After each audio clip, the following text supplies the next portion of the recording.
May 28 ഈസ്റ്ററിൻ്റെ 6-ാം ആഴ്ചയിലെ ബുധനാഴ്ച. യോഹന്നാൻ 16:12 മുതൽ 15 വരെ വാക്യങ്ങൾ. ഇന്നത്തെ സുവിശേഷത്തിൽ പരിശുദ്ധാത്മാവ് വരുമ്പോൾ അവിടുന്ന് ശിഷ്യന്മാരെ എല്ലാവരെയും എല്ലാ സത്യത്തിലേക്കും നയിക്കുമെന്ന് യേശു അവരെ ഓർമ്മിപ്പിക്കുന്നു. പരിശുദ്ധ ത്രിത്വത്തിലെ മൂന്നാമത്തെ വ്യക്തിയാണ് പരിശുദ്ധാത്മാവ്.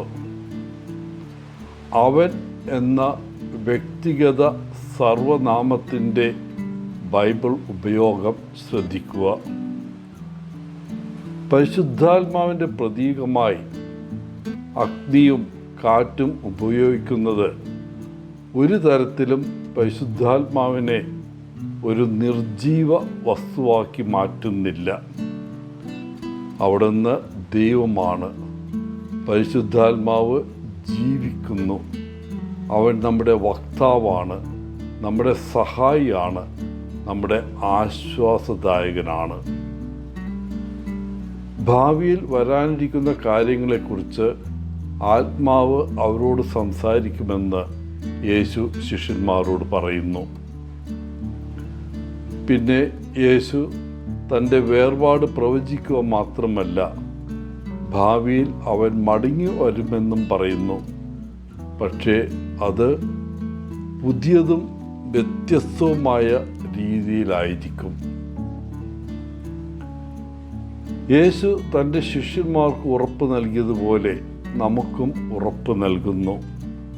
ഇന്ന് അവൻ നമ്മോട് പറയുന്നു, അവൻ നമ്മുടെ അടുക്കൽ വരുമെന്ന് മാത്രമല്ല, അവൻ ഇതിനകം നമ്മുടെ ഇടയിൽ ഉണ്ട് എന്നും.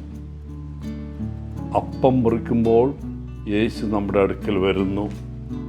അവൻ്റെ അനുയായികളായ നാം ഒരുമിച്ച് കൂടുമ്പോൾ യേശു നമ്മോടൊപ്പവും നമ്മുടെ ഇടയിലും ഉണ്ട്. ദൈവത്തിൻ്റെയും മുഴുവൻ പ്രപഞ്ചത്തിൻ്റെയും രഹസ്യം അറിയാൻ നാം ആഗ്രഹിക്കുന്നില്ല. നമ്മുടെ സ്വന്തം ജീവിതത്തിൽ നമുക്ക് ഇതിനകം തന്നെ ഉത്തരം ലഭിക്കാത്ത നിരവധി ചോദ്യങ്ങളുണ്ട്. എന്നാൽ നാം നമ്മുടെ പരിമിതിയെ താഴ്മയോടെ അംഗീകരിച്ച് സത്യത്തിൻ്റെ ആത്മാവിനായി യേശുവിൻ്റെ അടുക്കൽ വന്നാൽ നമുക്ക് അറിയേണ്ട കാര്യങ്ങൾ അവൻ നമുക്ക് വെളിപ്പെടുത്തി തരും. നാം അവനിൽ വിശ്വസിക്കുകയും നമ്മോടുള്ള അവൻ്റെ സ്നേഹം ഇപ്പോഴും എന്നേക്കും സന്തോഷിക്കാൻ മതിയായ കാരണമാണെന്ന് സംതൃപ്തരാകുകയും വേണം.